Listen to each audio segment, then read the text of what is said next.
Hello दोस्तों, online concept classes by Rahul Singh. इस lecture में आपका दोबारा से स्वागत है। दोस्तों, आज हम बात करेंगे इलेक्ट्रोस्टैटिक्स। लास्ट टॉपिक यानी सेकंड लास्ट टॉपिक है आपका। आज का टॉपिक रहेगा आवेशित चालक गोले के कारण विद्युत क्षेत्र। हमने इससे पहले चालक आवेशित गोले के कारण विद्युत क्षेत्र निकाला था। ये अभी गाउस के नियम ही चल रहे हैं। पिछली वीडियो आपने अभी नहीं देखी है तो डिस्क्रिप्शन में लिंक डली हुई है, मैं हाथ जोड़ के कह रहा हूँ उन्हें देख लो, ठीक है। इम्पोर्टेंट है मैं आपके लिए वीडियो, ठीक है। आज मैं अचालक आवेशित गोले के कारण अपने टॉपिक को आगे बढ़ा रहा हूँ फिजिक्स के अंदर इलेक्ट्रोस्टैटिक चैप्टर में। सेकंड लास्ट आपकी ये वीडियो रहेगी इलेक्ट्रोस्टैटिक चैप्टर की। मैं आगे आपको पोटेंशियल यानी विभव एवं विभवांतर चैप्टर चालू करूँगा, नेक्स्ट चैप्टर। अब देख लो आप सेकंड लास्ट चैप्टर को, अचालक आवेशित गोले के कारण विद्युत क्षेत्र। सबसे पहले हम टाइटल का ही ऑपरेशन करते हैं। टाइटल कह रहा है अचालक आवेशित गोले के कारण विद्युत क्षेत्र, यानी इलेक्ट्रिक फील्ड किसके कारण निकालना है हमें? अचालक आवेशित गोले के कारण निकालना है, ठीक है। समझ में आ चुकी होगी जो मैं क्या कहना चाहता हूँ, ठीक है। सबसे पहले हमने चालक पढ़ा था। चालक क्या होता है? जब हम किसी गोले को आवेश देते हैं तो वो उसकी सरफेस पर एक समान रूप से फैल जाता है, वो होता है आपका चालक। अचालक होता है जहाँ पर अपने आवेश दे दिया वो वहीं विद्यमान रहता है, ठीक है, ना वहाँ से कहीं जाएगा ना वहाँ से कहीं पर चेंज होगा। आपने जहाँ पर आवेश दे दिया वहीं पर एक समान रूप से विद्यमान रहता है। वट चालक में एक समान रूप से सरफेस पर फैल जाता है, गोले की सरफेस पर, ठीक है। ओके, अब बात करेंगे हम अचालक आवेशित गोले के कारण विद्युत क्षेत्र। अब मैं यहाँ से आगे डायग्राम बना रहा हूँ, ध्यान से देखते जाइए, ध्यान से, ठीक है। पूरा फोकस होना चाहिए, ठीक है। इस प्रकार से होगा ये अपना अचालक आवेशित गोला, ठीक है। दोबारा से एक और बार गोल बने ताकि इससे ज़्यादा गोल नहीं बन सकता, ठीक है। इसमें मैंने दे दिया कोई क्यू आवेश दे दिया, ठीक है। क्यू आवेश दे दिया, ये बिंदु ओ है, मैंने इस पर क्यू आवेश दे दिया इस प्रकार से, ठीक है। कोई दिक्कत?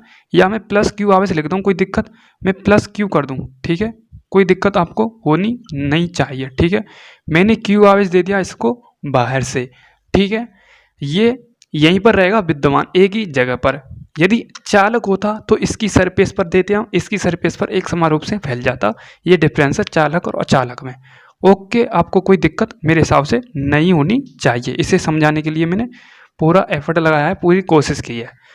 अब ध्यान से देखो, बिंदु ओ ये है, ठीक है। ये बिंदु ओ है, इससे इसकी दूरी कितनी है? इससे इसकी दूरी नहीं, इसकी त्रिज्या कितनी है? Capital R. इससे दूरी कितनी है? आर दूरी है। ये कितनी दूरी है? आर दूरी, ठीक है। हमें बिंदु पी पर याद करना है क्या? विद्युत क्षेत्र आवेशित चालक गोले के कारण। हम बिंदु पी पर निकालेंगे, बाहर गोले से बाहर निकालेंगे। आप एक और हेडिंग डाल लो इसमें, ठीक है। गोले से बाहर, ठीक है, गोले से बाहर, ठीक है, गोले से बाहर, ताकि आपको पता चले ये किस पर है, किस पॉइंट पर निकाल रहे हैं। गोले से बाहर, ठीक है। किस पर? गोले से बाहर, ठीक है। कैपिटल आर का मान स्मॉल आर से ज़्यादा है, ठीक है। ओके, क्योंकि गोले से बाहर कंडीशन है, ठीक है। ओके, हमें बिंदु पी पर याद करना है विद्युत क्षेत्र, ठीक है। विद्युत क्षेत्र हमें ज्ञात करने के लिए गाउसीय पृष्ठ की परिक्रमा करनी होगी। तो ये एक पूरा बंद काल्पनिक पृष्ठ में ज्ञात किया जाता है, ठीक है। यानी बंद काल्पनिक गाउसीय पृष्ठ में ज्ञात किया जाता है, ठीक है। ओके, इस प्रकार से मैंने एक बंद काल्पनिक पृष्ठ गाउस का फॉर्मेशन कर दिया, निर्माण कर दिया। दोबारा से मैं एक बार इसको और गोल आकार देता हूँ ताकि बेहतर से बेहतर आपका डायग्राम बन सके, ठीक है। ओके, इससे ज़्यादा नहीं होगा, ठीक है। कोई दिक्कत? ये बिंदु P है, ठीक है। बिंदु P पर निकालें, इस बिंदु पर P पर, ठीक है। कोई दिक्कत? ये इसकी विद्युत क्षेत्र की दिशा है, ठीक है, E वेक्टर, ठीक है। ये इसका DS क्षेत्रफल है, ठीक है। इस बिंदु पर निकालेंगे हम, ये बिंदु आपका P है, ठीक है। यहाँ तक डायग्राम में आपको कोई दिक्कत नहीं होगी मेरे हिसाब से, जो मैं कहना चाहता हूँ, ठीक है। दोबारा से हमने एक बिंदु माना, ठीक है, मैंने बाहर से यो क्यू आवेश दे दिया जो एक समान रूप से विद्यमान है एक ही जगह पर, वो होता है आपका अचालक। यहाँ से लेके यहाँ तक दूरी कितनी है, कैपिटल आर, ये इसकी रेडियस है, त्रिज्या है, और ये दूरी यहाँ से लेके यहाँ तक है। कोई दिक्कत? बिंदु पी पर हमें याद करना है, क्या करना है, विद्युत क्षेत्र याद करना है, विद्युत क्षेत्र की direction E vector, D S हमें क्षेत्रफल निकालना है। अब हम परिभाषा से देखेंगे, विद्युत फ्लक्स की परिभाषा से देखेंगे, ध्यान से देखते आइए। डेफिनेशन से विद्युत फ्लक्स का एक मैंने फॉर्मूला लिखाया था, सिंपल सा फॉर्मूला लिखाया था, थीटा बराबर 0 मानो, क्योंकि ठीक है, ओके, ठीक है, कोई दिक्कत? अब देखो यहाँ से आगे, देखो अब यहाँ से आगे क्या होने वाला है। विद्युत फ्लक्स की मैंने डेफिनेशन लिखवाई थी आपके लिए, एक मिनट मार्कर चेंज करता हूँ मैं, एक मिनट रुको, चलो पीछ कर लेंगे, कोई दिक्कत नहीं है, पहले समझो इसे, ठीक है। अब देखो विद्युत फ्लक्स की मैंने डेफिनेशन लिखाई थी 5 आवर में ई डॉट ए, ठीक है, ये लिखवाई थी। डॉट के चिन्ह को उठाऊंगा तो क्या आ जाएगा, डॉट के चिन्ह को उठाऊंगा तो कॉस थीटा आ जाएगा, ठीक है, क्या आ जाता है, कॉस थीटा आ जाता है, ठीक है, ठीक है, ये आ गया कॉस थीटा। अब आपको पता होना चाहिए, जहाँ पर क्रॉस आता है वहाँ पर आता है आपका साइन थीटा, ठीक है, और जहाँ पर आपका डॉट आता है वहाँ पर आता है आपका कॉस थीटा, ठीक है, ये आपको पता होना चाहिए। वेक्टर का है चैप्टर में ये काम आती हैं, और ये सभी फिजिक्स में, मेरा मतलब पूरी फिजिक्स में इनका रोल है। जहाँ पर क्रॉस आएगा, जहाँ पर साइन थीटा आएगा, जहाँ पर डॉट आएगा वो कॉस थीटा आएगा, ठीक है, क्रॉस वेक्टर और डॉट स्केलर, ठीक है, यानी आदेश और सदिश, ठीक है, सदिश और आदेश कह सकते हैं आप, ठीक है, कोई दिक्कत? थीटा बराबर में 0 रखूँगा, ठीक है, एक मिनट ब्लैक पेन से ही करते हैं, हाँ, थीटा बराबर में 5 बराबर में ई डॉट कॉस 0, कॉस 0 की वैल्यू 1, तो 5 बराबर में ई ए, कोई दिक्कत? ए की वैल्यू में यहाँ पर डी एस रख लेता हूँ, तो ई डी एस वेक्टर, ठीक है, कोई दिक्कत? अब आपको कोई दिक्कत मेरे हिसाब से नहीं होनी चाहिए। अब मैं इसका समाकलन करूँगा, ध्यान से देखो, समाकलन करूँगा यहाँ से आगे, समाकलन करने पर लाइट चली गई है, लाइट गई नहीं है मेरे हिसाब से, तार हट गए, एक मिनट, सिस्टम ही हैंग हो रहा है, अब क्या करें,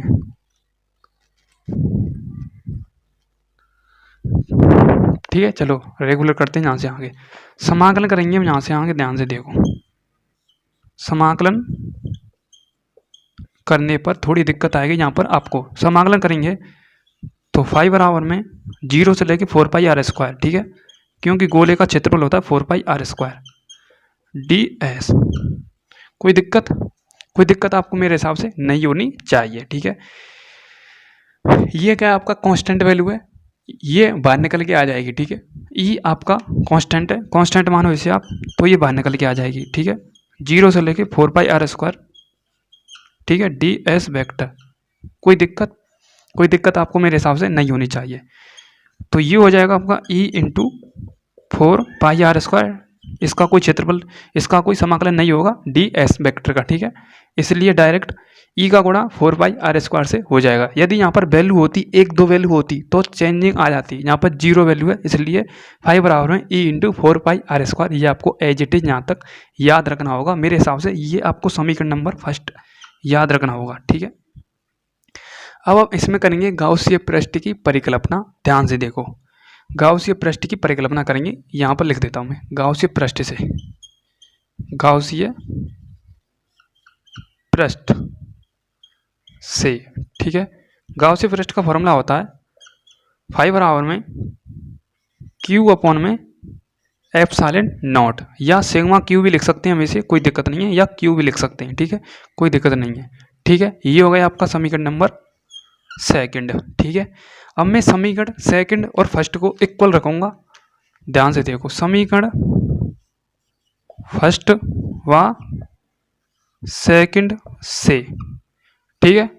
अब देखो समीकरण फर्स्ट और सेकंड क्यों लिया है मैंने, इसलिए क्योंकि फाई वाई बराबर में आ रहे हैं, इसलिए ये फाई का मान इसमें रख जाएगा समीकरण नंबर सेकंड में, ठीक है।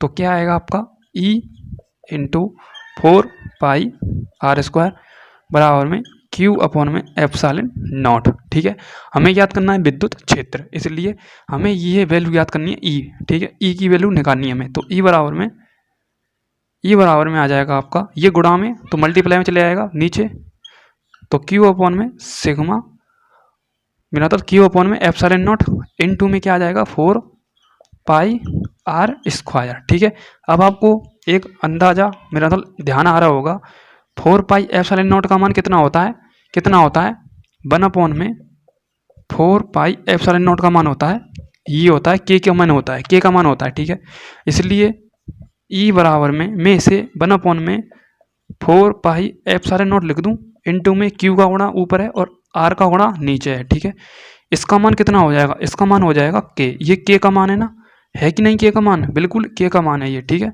ये के का मान है। ठीक है, तो इसकी जगह पर आ जाएगा ई बराबर में के क्यू अपॉन में आर स्क्वायर।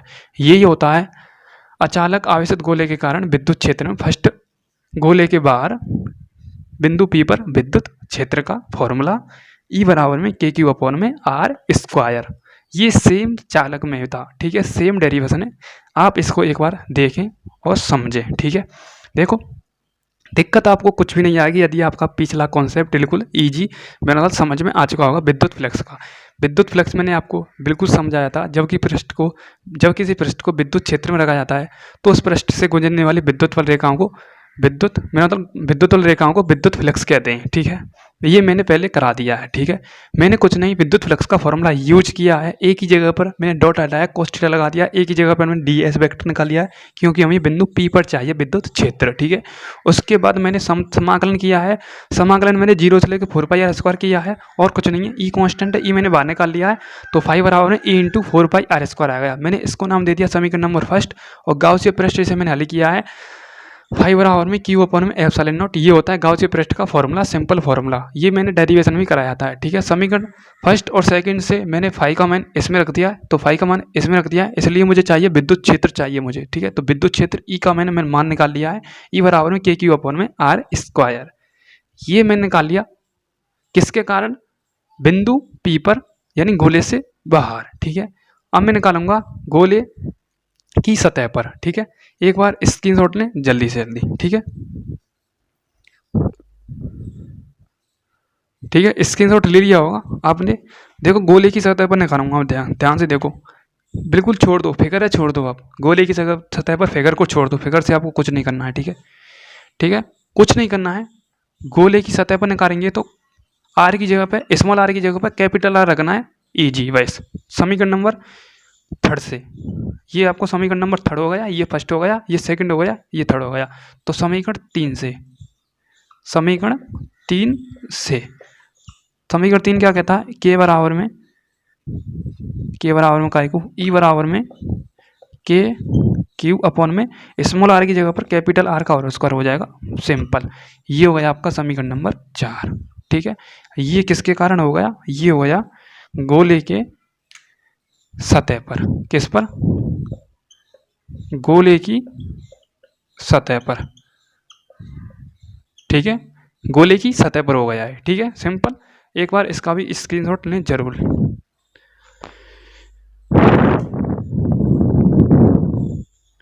ओके, बिल्कुल इजी, इक्वल।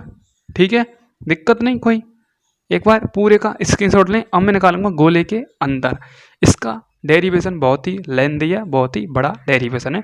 ठीक है, अब मैं गोले के अंदर क्या करूंगा, ध्यान से देखते जाइए एक बार।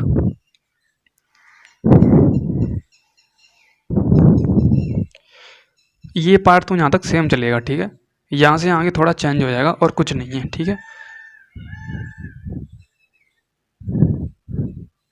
ठीक है, ध्यान से देखो,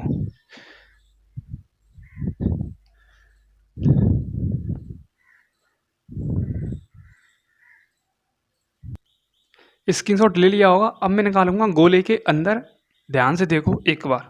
ठीक है, अब देखो ये विद्युत क्षेत्र की डायरेक्शन बिल्कुल खत्म हो जाएगी, यहाँ से यहाँ पर निकालेंगे विद्युत क्षेत्र की डायरेक्शन, विद्युत क्षेत्र गोले के अंदर याद करना है, ये हो जाएगा आपका बिंदु P और सेम एज इट इज आपका चलेगा ही चलेगा। ठीक है, और कुछ नहीं है इसमें चेंजिंग। ठीक है, हेडिंग चेंज कर सकते हैं आप गोले के अंदर। ठीक है, गोले के अंदर, ठीक है। स्मॉल आर बड़ा हो जाएगा, अब मेरा मतलब कैपिटल आर बड़ा हो जाएगा आपका स्मॉल आर से, ठीक है, गोले के अंदर, ठीक है। कोई दिक्कत नहीं होनी चाहिए यहाँ से आगे, ठीक है। ध्यान से देखो, यहाँ तक तो मैंने सेम एज इट इज पहले से करा दिया था। समाकलन मैंने किया था डी एस यानी 5 बराबर डायरेक्ट लिखूंगा मैं ई इंटू 4πr², या मैं लिखा ही देता हूँ एक बार, ध्यान से देखो। 5 बराबर में 0 से लेके 4πr² E into D S vector, तो 5 बराबर में ई बार आ जाएगा आपका 0 से लेके 4πr² डी एस का क्या हो जाएगा समाकलन। तो 5 बराबर में ई इंटू 4πr², समीकरण नंबर फर्स्ट। ये मैंने यहाँ तक आपके लिए करा दिया था। अब यहाँ से आगे आपको पूरा फोकस बोर्ड की तरफ देना होगा। अब पिछला टॉपिक रिकॉल होगा, यहाँ पर आपने पढ़ा होगा आयतनीय वितरण आवेश, वो आपका यूज होगा इसका फॉर्मूला, ठीक है। इसमें फॉर्मूला यूज होगा किसका, आयतनीय आवेश वितरण से। आयतनीय आवेश वितरण, ठीक है, ये मैंने पहले करा दिया है टॉपिक, ठीक है। इसका फॉर्मूला है नीटा बराबर में क्यू अपॉन में बी, ठीक है। नीटा बराबर में क्यू अपॉन में बी, ठीक है। अब हमें विद्युत क्षेत्र निकालना है गोले के अंदर, तो इसमें आयतनीय आवेश वितरण का एक छोटा सा फॉर्मूला है। अब इसी से ये पूरा हल हो जाएगा। यहाँ तक तो सेम एज इट इज ऐसे ही चल रहा है। अब इसमें क्या लग रहा है, आयतनीय आवेश वितरण का एक सिंपल सा क्या लग रहा है, फॉर्मूला लग रहा है, ठीक है। अब देखो ध्यान से, यहाँ से आगे क्या होगा, ध्यान से देखो, ध्यान से देखो। अब मैं यहाँ से थोड़ा मेकअप करने वाला हूँ, ध्यान से देखो। आयतनीय आवेश वितरण, तो नीटा बराबर में क्यू अपॉन में बी, गोले का आयतन का फॉर्मूला क्या होता है 4/3πr², ठीक है। 4/3πr², एक अंक आयतन के लिए निकालेंगे हम, ठीक है, एक अंक आयतन के लिए निकालेंगे, ठीक है, कोई दिक्कत। 4/3πr², थोड़ी देर के लिए समझ लो, थोड़ी देर के लिए, फिर गैस बंद नहीं होगी, थोड़ी देर के लिए दबा लो उस गैस को, ध्यान से समझ लो बस, ठीक है।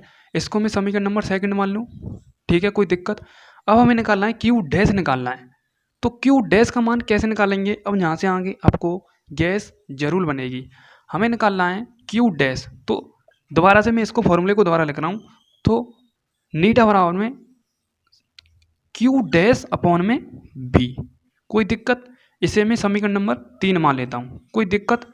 अब मैं समीकरण 2 और 3 की तुलना कराऊंगा, किसकी, समीकरण 2 और 3 की तुलना, समीकरण 2 और 3 से, समीकरण 2 और 3 से, ठीक है, समीकरण 2 और 3 से। अब देखो मुझे क्यू डैश का मान चाहिए और कुछ नहीं चाहिए, ठीक है, तो मैं नीटा की वैल्यू यहाँ पर रख दूंगा, ठीक है, कोई दिक्कत। नीटा की वैल्यू मैं यहाँ पर रखता हूँ, तो नीटा का मान कितना आया है, नीटा का मान आया आपका क्यू अपॉन में 4/3πr², कोई दिक्कत। समीकरण 2 में रख दिया मैंने समीकरण 2 का मान, समीकरण 3 में रख दिया नीटा का मान, ठीक है, बराबर में आपका क्यू डैश, ठीक है, अपॉन में बी, कोई दिक्कत मेरे हिसाब से नहीं होनी चाहिए। अब मुझे क्यू डैश का मान चाहिए, तो क्यू डैश का मान चाहिए तो बी का गुणा इसमें हो जाएगा, तो ये हो जाएगा क्यू डैश बराबर में क्यू अपॉन में 4/3πr², ठीक है, कोई दिक्कत मेरे हिसाब से आपको कोई दिक्कत नहीं होनी चाहिए, जो मैं आपके लिए समझाना चाहता हूँ, ठीक है। इसे आप स्मॉल आर रख दो, ठीक है, स्मॉल आर ही आता है यहाँ पर, ठीक है, कोई दिक्कत नहीं होनी चाहिए, ठीक है, ओके। अब देखो क्यू डैश का मान मुझे चाहिए, इसमें मैंने इसका गुणा कराया, तो क्यू अपॉन में 4πε0 ठीक है, 4/3πr², 4πε0, सॉरी। अब बी का गुणा इसमें हो जाएगा, ठीक है, कोई दिक्कत। अब बी की जगह पर मैं यहाँ पर लिख दूँ 4/3πr², 4/3πr²। अब यहाँ से आगे ये ईजी हो जाएगा, जो समझो आपके लिए, ठीक है। 4/3πr² से 4/3πr³ कैंसिल, कोई दिक्कत मेरे हिसाब से कोई दिक्कत नहीं होनी चाहिए, कोई दिक्कत कोई दिक्कत नहीं होनी चाहिए। अब देखो यहाँ से आगे क्या इसमें चेंज होगा, ध्यान से देखो एक बार।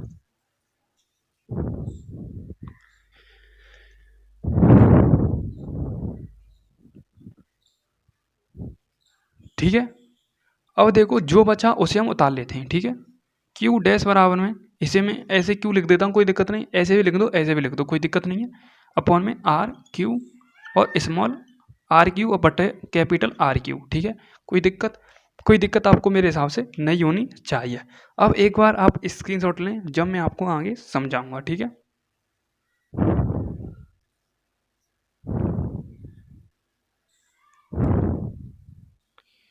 ठीक है, अब देखो यहाँ से आगे। अब आपने पढ़ा होगा एक गाउसीय पृष्ठ, जो गाउसीय नियम का मैंने फॉर्मूला लिखा हुआ था, वो क्या होता है, गाउसीय नियम से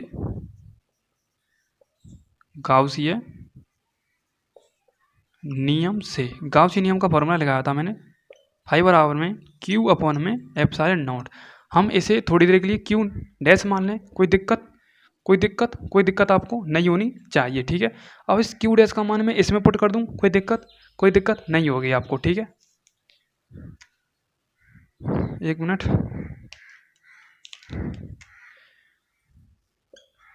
फाइव बराबर में सिग्मा नॉट तो नीचे है, एप्सिलॉन नॉट नीचे है, बट क्यू डैश की वैल्यू मैंने इसमें पुट कर रहा हूँ। ठीक है, तो Q into are Q upon में R Q into epsilon naught. ठीक है, कोई दिक्कत आपको नहीं होनी चाहिए। अब मैं इस फाई की वैल्यू समीकरण नंबर फर्स्ट में पुट करूंगा। इस समीकरण को मैं नाम दे देता हूँ समीकरण नंबर फोर्थ। ठीक है, समीकरण नंबर फोर्थ। अब मैं दोबारा से मैं इसको एक बार समझाऊंगा, ध्यान से देख लो। ठीक है, अब मैं क्या करूंगा, समीकरण नंबर 3 और 4 से तुलना कराऊंगा, समीकरण नंबर फर्स्ट का समीकरण नंबर फोर्थ में मान रख दूंगा। ठीक है, ध्यान से देखो, समीकरण फर्स्ट व फोर्थ से। ठीक है, समीकरण फोर्थ में मैं फर्स्ट का मान रखता हूँ। फर्स्ट का मान क्या है, ई इंटू 4πr² बराबर में क्या है आपका, q into are Q upon में क्या है, आर क्यू अपॉन में एप्सिलॉन नॉट। अब जो कट रहा है उसे पहले हम काट देते हैं। ठीक है, देखो क्या कट रहा है, एक आर से दो आर कैंसिल हो गया। ठीक है, हमें निकालना है विद्युत क्षेत्र निकालना है सबसे पहले, तो विद्युत क्षेत्र निकालना है, तो देखो विद्युत क्षेत्र निकालना है, तो ई बराबर में बचा आपका क्या, 4π बचा, यहाँ पर ऊपर क्या बचा, क्यू आर बचा, ये दो आर से दो आर कैंसिल हो गया पहले, 4r बचा आपका और एप्सिलॉन नॉट बचा इंटू आर क्यू बचा आपका। ठीक है, अब देखो 1/में 4π एप्सिलॉन नॉट, बिल्कुल सिंपल दिख रहा है, बिल्कुल दिख रहा है ना, सिंपल। अब देखो थोड़ा प्रकाश यहाँ पर आ रहा है तो मैं यहाँ पर लिखवा देता हूँ। ठीक है, इसको मैं यहाँ पर लिखवा देता हूँ। ठीक है, अब देखो 1/में 4π एप्सिलॉन नॉट किसका मान है, के का मान है, तो ई बराबर में के स्मॉल और कैपिटल क्यू आर है अपॉन में, या गुणा का चिन्ह मत लगाओ, डायरेक्ट लिख लो के क्यू आर अपॉन में आर क्यू। ये हो गया आपका विद्युत क्षेत्र, निकल गया किसके, बिंदु मेरा मतलब गोले के अंदर। कितना बड़ा डेरिवेशन है आप इसे देख सकते हैं, एक बार इसे देखो गहराई से। ठीक है,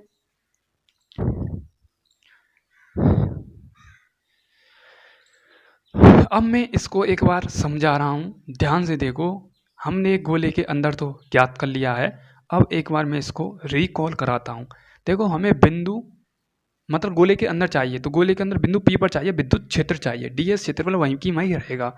हमने यहाँ तक तो सॉल्व कर लिया था ये। ठीक है, 5 बराबर में ई इंटू 4πr², समीकरण नंबर फर्स्ट। अब मैंने आयतनीय आवेश वितरण इसमें फॉर्मूला लगाया था। ठीक है, आयतनीय आवेश वितरण मैंने इसमें फॉर्मूला लगा दिया था। आयतनीय आवेश वितरण का फॉर्मूला होता है टॉ बराबर में क्यू अपॉन में बी, इसे टॉ कहते हैं। ठीक है, इसे मेरे हिसाब से टॉ ही कहते हैं। ठीक है, टॉ कहते हैं, इसे लैम्डा कहते हैं, पता नहीं, टॉ कहते हैं इसे। ठीक है, तो टॉ बराबर में क्यू अपॉन में बी। ठीक है, इसे आप मतलब चिन्ह को याद रख लेना, जो भी चिन्ह का नाम है मेरे से मतलब दिमाग में नहीं आ रहा, पर फॉर्मूला यही है। ठीक है, टॉ है। ठीक है, टॉ बराबर में क्यू अपॉन में बी। ठीक है, तो हमें एक अंक आयतनीय आवेश के लिए निकालना है, यानी आयतनीय आवेश ज्ञात करना है हमें, तो आयतन का फॉर्मूला होता है 4/3 πr क्यू। ठीक है, उसके बाद मैंने इसको नाम दे दिया समीकरण नंबर सेकंड। इसी का मैंने यूज किया है क्यू बराबर मैंने क्यू डैश मान लिया आपके अपन में बी, समीकरण नंबर मैंने इसको 3 मान लिया है। समीकरण 2 और 3 से मैंने तुलना करा दी है, ठीक है। मुझे चाहिए क्यू डैश का मान, तो क्यू डैश का मान क्यू डैश अपन में बी तो एज इट इज है, उसके बाद मैंने इसका मान इसमें पुट कर दिया है, तो ये मान सीधे यहाँ पर आएगा क्यू अपन में 4πr² आर क्यू, ठीक है।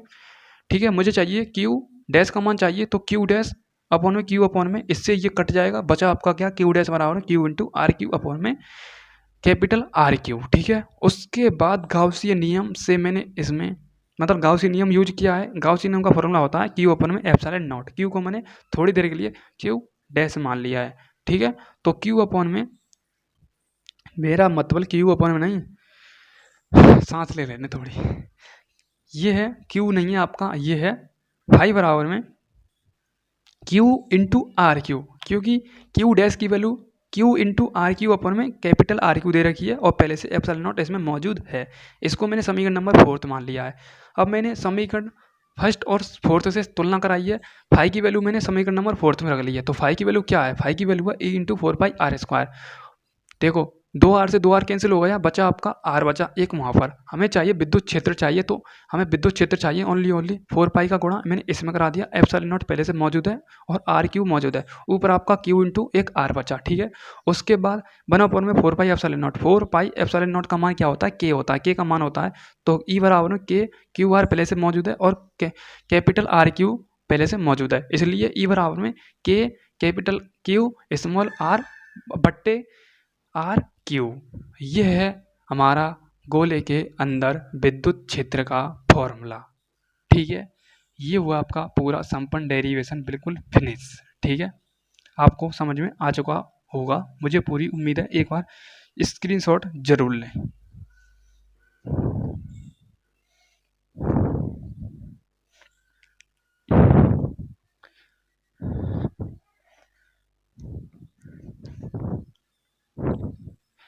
अब आपके दिमाग में एक मतलब ख्याल आ रहा होगा कि हम इसे कैसे करेंगे, ये कैसे होगा।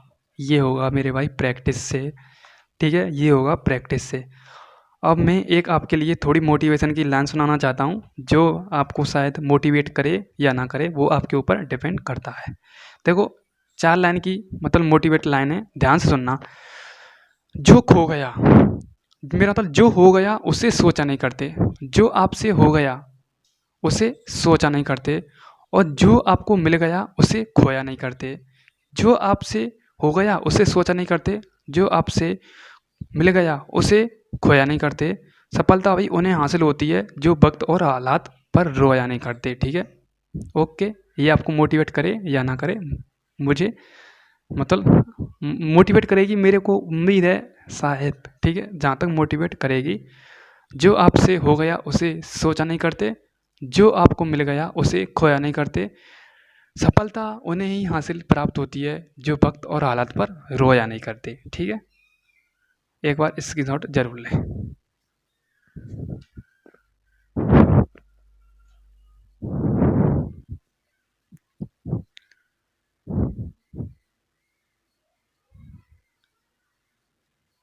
अब मैं आगे आपको एक स्पेशल टॉपिक कराऊंगा, आवेशित परत के कारण विद्युत क्षेत्र। ये तो आवेशित अचालक गोले के कारण हो गया, आवेशित अचालक गोले के कारण। आवेशित परत के कारण हम ज्ञात करेंगे। एक आपकी परत होगी इस प्रकार से, इसमें एक समान रूप से विद्युत मेरा मतलब आवेश वितरित होगा। हमें इसी आवेश विद्युत क्षेत्र, हमें इसी आवेश से एक बिंदु पॉइंट पर विद्युत क्षेत्र की गणना करनी है इस प्रकार से, ठीक है। इस प्रकार से गणना करनी है, ठीक है। ये कुछ वेक्टर फॉर्म में डिवाइड हो जाएंगे इस प्रकार से। यहाँ पर थीटा कोण बन जाएगा, यहाँ पर थीटा कोण बन जाएगा, थीटा बनाएगा कॉस थीटा, मतलब जिसके साथ थीटा बनता है वो कॉस थीटा, और जिसके अपोजिट डायरेक्शन में साइन थीटा बनता है। इसी के कारण हम आवेशित परत के कारण अगले टॉपिक में देखेंगे। ये थोड़ा कठिन टॉपिक है, आपको समझ में नहीं आएगा, ठीक है। मिलता हूँ नेक्स्ट क्लास के साथ। आपको लेक्चर कैसा लगा मुझे कमेंट में ज़रूर बताएं। Thank you so much, love you all, जय हिंद, जय भारत।